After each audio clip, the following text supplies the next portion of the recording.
2021년 말 민수 씨의 아파트는 놀랍게도 13억 7천만 원까지 거래되며 최고가를 찍었죠. 부동산 커뮤니티는 열기로 가득했습니다. 송도는 끝없이 오른다. GTX 개통되면 15억도 가능하다. 이런 글이 매일 올라왔습니다. 그는 자신감 넘치게 말했죠. 전세 끼고 샀는데 벌써 1억 넘게 올랐어. 송도는 대박이야. 그 얘기를 들은 친구들은 모두 부러워했고 부부는 부동산도 소개해줬습니다. 그러던 어느 날 충격적인 소식이 들려왔습니다. 비슷한 조건의 고층 매물이 8억 중반에 거래됐다는 거였죠. 12억 5천만 원에 샀는데 8억? 4억 5천만 원이나 손해라니. 그는 믿을 수 없었습니다. 2025년 8월 현재 그가 매수한 아파트는 얼마에 거래되고 있을까요? 40대 중반 김민수 씨는 송도에서 10년째 식당을 운영하고 있습니다. 아내와 초등학생 딸 하나를 둔 그는 매일 송도 중심부의 아파트들을 보며 내 집 마련의 꿈을 키웠습니다. 송도는 인천의 최상급지로 떠오르며 부동산 시장에서 주목받는 곳이었죠. 2020년 이후 송도의 부동산 시장은 뜨겁게 달아올랐습니다. 유튜브와 부동산 카페에서는 송도는 앞으로 계속 오른다. 지금 사지 않으면 벼락거지 된다.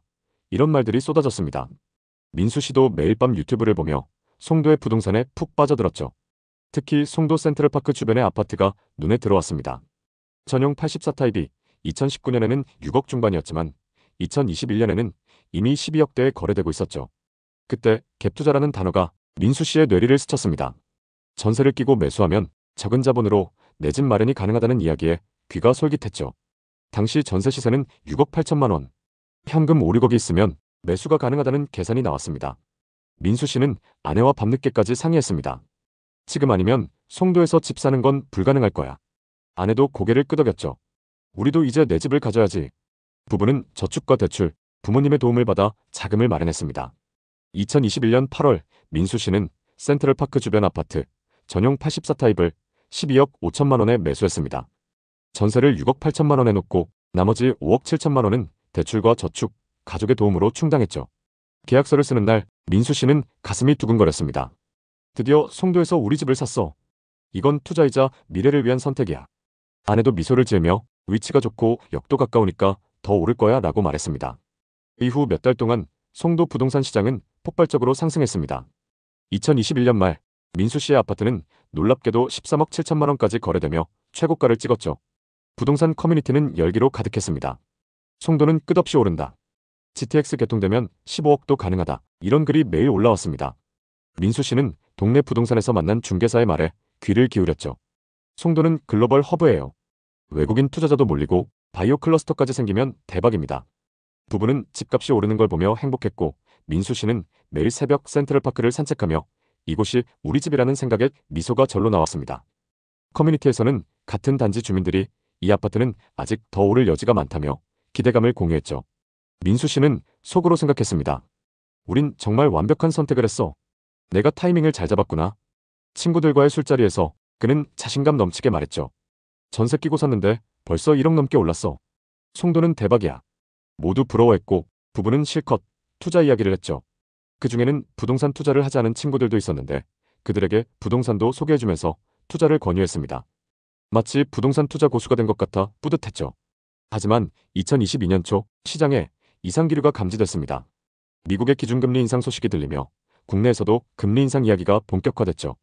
민수 씨는 우린 고정금리로 대출했으니 괜찮다며 스스로를 다독였지만 불안은 커져만 갔습니다. 자영업 특성상 수입이 불규칙했던 터라 월 이자는 점점 부담으로 다가왔습니다. 2022년 봄 충격적인 소식이 들려왔습니다. 비슷한 조건의 고층 매물이 8억 중반에 거래됐다는 거였죠. 민수 씨는 부동산 앱을 열어서 84타입 매물이 8억까지 떨어졌다는 기록을 확인했습니다. 12억 5천만 원에 샀는데 8억? 4억 5천만 원이나 손해라니. 그는 믿을 수 없었습니다. 매일 저녁 아내와 한숨을 내쉬며 걱정했습니다. 부동산 중개소에 들렀을 때 중개사는 냉정하게 말했습니다. 지금은 시장이 얼어붙었어요. 8억 초반 급매물도 연락이 잘 안 옵니다. 커뮤니티에는 송도 이제 끝났다. 갭 투자한 사람들은 망했다. 이런 글이 넘쳐났습니다. 민수 씨는 점점 시세를 보지 않게 됐습니다. 집값 하락도 고통이었지만 자신의 선택을 후회하는 마음이 더 컸습니다. 아내는 한숨을 쉬며 말했습니다. 우리 왜 이렇게 비쌀 때 투자했을까? 그냥 전세로 살면 안 됐을까? 민수 씨는 대답할 말이 없었습니다. 투자 자금을 마련하기 위해 좁은 월세집으로 옮겨왔는데 좁은 집에서 아무것도 모르고 웃고 있는 딸을 보며 눈물이 났습니다. 부동산 투자가 우리한테 행복을 줄 알았는데 2023년 민수 씨의 상황은 더 나빠졌습니다. 전세입자에게 연락이 왔던 겁니다. 이사 가려고 합니다. 전세 보증금 돌려주세요. 곧바로 부동산에 연락했죠. 중개사는 요즘 전세도 빠지고 있어요. 6억 8천만 원은 절대 안 나가요. 이렇게 말했습니다. 전세 시장도 분위기가 나빠지면서 같은 단지의 전세 시세가 4억 중반으로 떨어졌습니다. 갭 투자의 핵심이었던 전세 시세가 무너지자 민수 씨는 점점 더 큰 압박을 느꼈습니다. 결국 2억에 가까운 돈을 돌려주기 위해 사업자 대출과 마이너스 통장까지 받았고 차도 정리했습니다. 민수 씨는 주 7일 하루도 쉬지 않고 장사를 하며 매달렸지만 대출 이자와 생활비는 그를 옥죄어왔습니다. 아내는 우리 진짜 바보였나봐 라며 한숨을 내쉬었죠. 딸아이가 언제 이사 가냐고 물을 때마다 민수 씨는 가슴이 미어졌습니다. 한때 행복의 상징이었던 집은 이제 무거운 짐이 되어 있었죠. 커뮤니티에는 송도는 더 떨어진다. 차라리 서울 구축이 나았다. 이런 글이 매일 올라왔습니다. 민수 씨는 더 이상 그런 글을 보지 않으려 했지만 불안은 사라지지 않았습니다. 2024년 겨울 민수 씨는 습관처럼 부동산 앱을 열었습니다. 놀랍게도 같은 아파트 비슷한 조건의 매물이 10억 5천만 원에 거래됐다는 기록을 발견했죠. 드디어 다시 오르는 건가? 그는 조심스럽게 지역 커뮤니티에 접속해봤습니다. 커뮤니티를 살펴보니 송도 센트럴파크 인근의 시세가 조금씩 반등하고 있다는 글이 올라오고 있었습니다. 금리 인상 기조가 멈추고 전세 수요가 다시 늘면서 역세권 신축 단지로 매수 문의가 늘고 있다는 소식도 보였습니다. 부동산 중개사도 말했어요. 그나마 송도 중에서도 우리 단지가 반등이 빠른 편이에요. 조금만 더 기다려보시죠. 민수 씨는 아내에게 이 소식을 전했습니다. 여보, 요즘 분위기가 좀 나아졌대. 10억 5천만 원까지 올랐어. 하지만 아내는 담담하게 답했죠. 그래도 12억 5천만 원까지는 아직 멀었잖아. 현실은 냉혹했습니다. 10억 5천만 원까지 회복했지만 여전히 2억의 손해를 안고 있는 상황이었죠. 그래도 민수 씨 부부는 무너지지 않았습니다. 아내는 주말마다 카페 아르바이트를 시작했고 민수 씨는 쉬는 날을 줄여가며 수입을 늘리려 노력했습니다. 적금은 없었지만 대출을 조금씩 상환하고 있었죠. 무엇보다 가족은 서로를 다독이며 버텼습니다. 어느 날 아내가 말했습니다. 우리 잘해보려다 이렇게 된 거야. 이렇게 될 줄 몰랐잖아. 민수 씨는 고개를 끄덕였습니다. 다시 그때로 돌아간다면 같은 선택을 했을까? 그 질문에는 답하지 못했지만 그는 한 가지를 깨달았습니다. 포기하지 않고 버텨냈다는 사실이 중요하다는 걸 말이죠. 2025년 7월 민수 씨는 여전히 송도에서 생활하고 있습니다. 집값은 빠르게 오르지 않지만 그는 더 이상 시세에 연연하지 않습니다. 조금씩 다시 오르고 있다는 믿음과 열심히 살며 버티고 있다는 사실이 중요했죠. 아내는 이렇게 말했습니다. 집값이야 오르든 말든 우리가 살아가는 게 중요해. 김민수 씨의 이야기는 특별하지 않습니다. 부동산 상승장의 끝자락에서 한탕의 기회를 잡으려 했던 수많은 사람들의 이야기와 같습니다.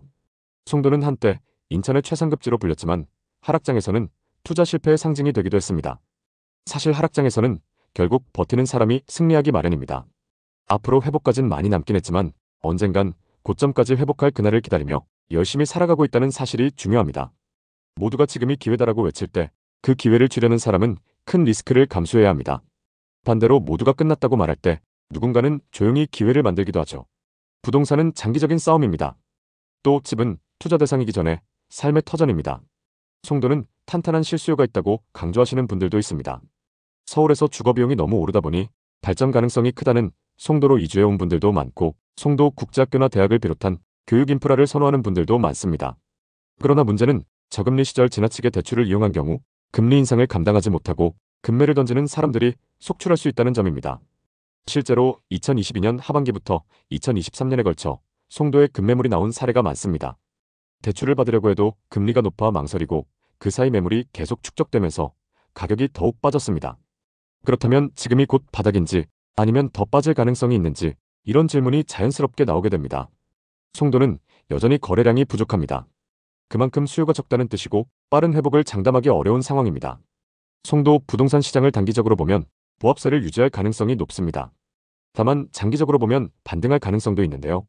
서울 수도권 상급지의 부동산 시장이 반등하면 송도에도 긍정적 영향을 미칠 수 있습니다.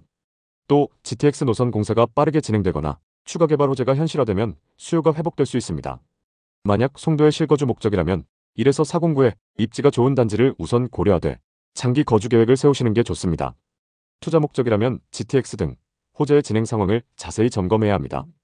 신규 입주 물량이 많은 6809는 단기 하락 리스크가 크므로 입지가 탄탄한 지역을 선별하시는 게 좋습니다. 2025년 현재 송도 부동산 시장은 매물 누적 현상과 저조한 거래를 보이면서 좀처럼 반등하지 못하고 있습니다. 게다가 최근 정부의 부동산 규제가 본격화되면서 쉽지 않은 상황입니다.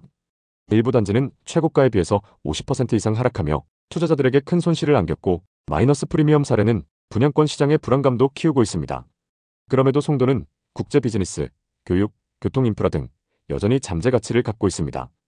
오늘 살펴본 민수 씨의 이야기처럼 눈앞의 기회보다 중요한 건 스스로 감당할 수 있는 전략을 세우는 거 아닐까요? 구독자 여러분, 이 이야기를 어떻게 들으셨나요? 부동산과 관련된 고민이 있으신가요? 댓글로 여러분의 이야기를 자유롭게 나눠주세요. 여러분의 소중한 댓글이 누군가에게 큰 도움이 될 수 있습니다. 구독과 좋아요도 잊지 말아주세요. 감사합니다.